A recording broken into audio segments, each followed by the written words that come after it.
There's been a lot of discussion about how many guys they've lost, and especially on the defensive side of things. And they're 1-4. They're in tough. They're waiting for Kelly to return. As we said, the East, it does not appear as if anyone's going to run away with this. It's still possible. It's early in the season. But what do you think the Argos are thinking right now? Like, what is a reasonable expectation for them the rest of the way? And do you think they can get to a point in the season where they feel comfortable they can and will make the playoffs?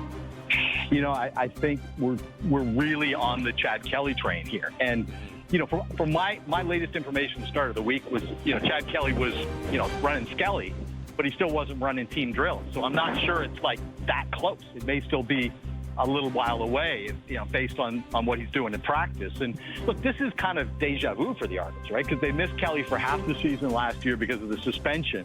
But here's the difference. And Nick Arbuckle, basically was the guy last year like he has been this year. Here's the difference. Last year, their defense was playing pretty well, especially after the first month of the season. And it was also a scoring defense. They were getting like a pick six or a fumble recovery, forced fumble deep in territory. They're creating turnovers in short field. So there's a lot of complementary football that the defense was providing to pick up an offense that wasn't really in sync.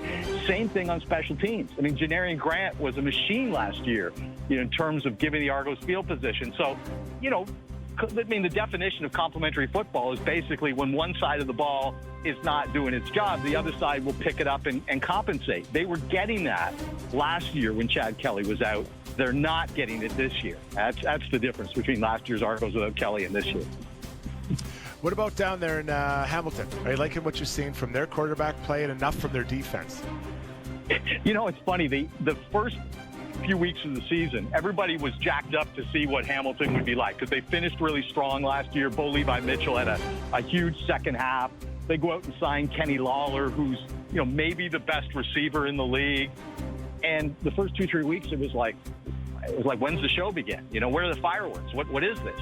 And the last 2 or 3 weeks, it's been a different show. I mean, Kenny Lawler is playing at such an exceptional level right now. I don't think of the last time we've seen a receiver in the CFL who's that dominant. And look, this guy was a big-time player in college. He played with Jared Goff at Cal, and he was a draft pick of the Seahawks, of course, former teammate of our friend Luke Wilson while he was with the Seahawks. And he's a guy who's had a lot of injuries, so they hasn't really put together that spectacular season. But the GM in Hamilton, Ted Gavaya, was the assistant GM in Winnipeg. So he knows Kenny Lawler. He knew what he was buying. He went out in the market, paid top of the value, and that's what they're getting. That's what they're getting from him. I mean, it's not like he's wide open. Like, this is a guy who's a contested catch guy. Like, he's a physical receiver. He will go vertical, and he will fight you for the football. That's what we've seen in him. And on the defensive side of the ball, Hamilton, their second overall pick in the draft this year was a guy out of Windsor, from the University of Windsor, named Devin Varasek. And he got a look-see in Indianapolis and was a little bit late for Ticat camp because he was kind of waiting to see if he gets signed in the NFL. But look, linebacker from U Sports to the CFL, especially middle linebacker, tends to be a very rare path. Like Mike O'Shea did it, 30 years ago, coming out of Guelph and was starting for the Ticats. But most U Sport linebackers end up as special teams players in the CFL, a lot of them. And then a lot of them, don't really good. If they do get into starting roles, it's not going to be very quickly. Devin Varasek has started 3 games at middle linebacker for Hamilton, the last 3 games. They've won them all. He's, I believe, led them in tackles every one of those games, led all players in tackles, and has a pick 6. So this is a special player that is doing things that we don't see very often. So they're getting some presence on the offensive side of the ball, getting some presence on the defensive side of the ball, and I think people are feeling a lot better about the direction of the Ticats than they were the first couple weeks of the year.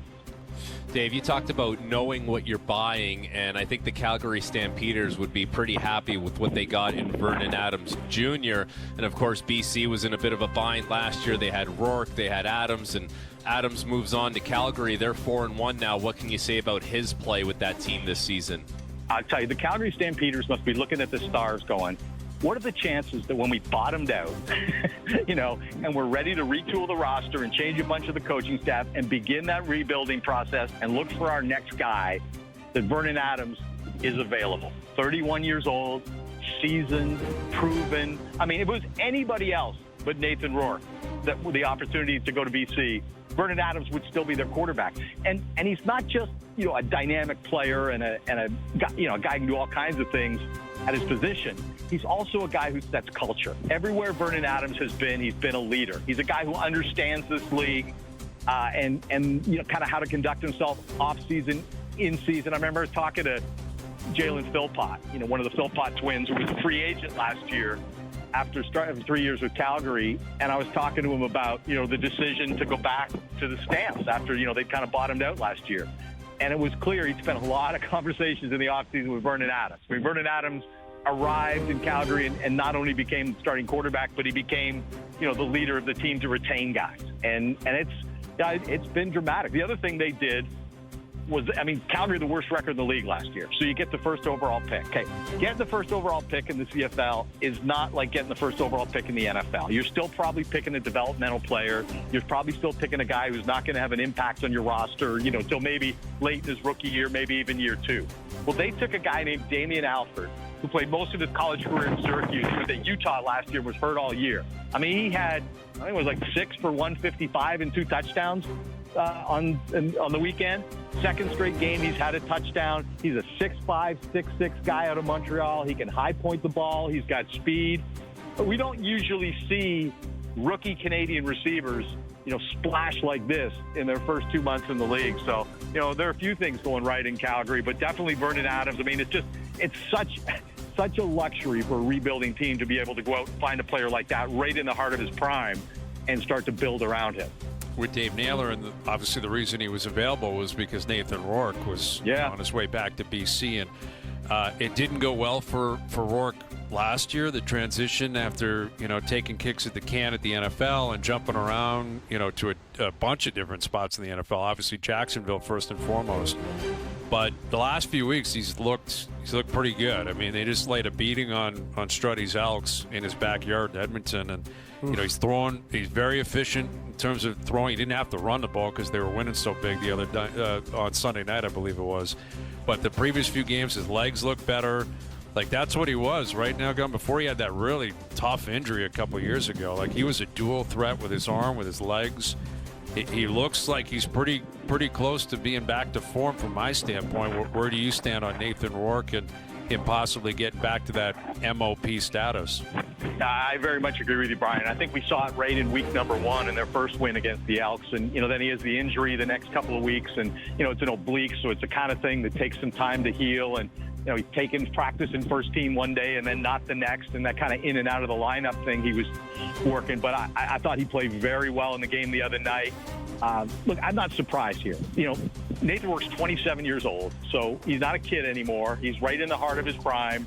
And look, when you come back from the National Football League in midseason, there's not much of a history of guys really coming back and lighting it up the second half of the year. There were 3 prominent players that came back from the NFL last year. Matthew Betts came back from the Detroit Lions, BC Lions last year, didn't have a great second half. Austin Mack came back from the Atlanta Falcons to Montreal, the receiver. He didn't have a great second half, and neither did Nathan Rourke. And look, I don't know this, but I'm going to speculate that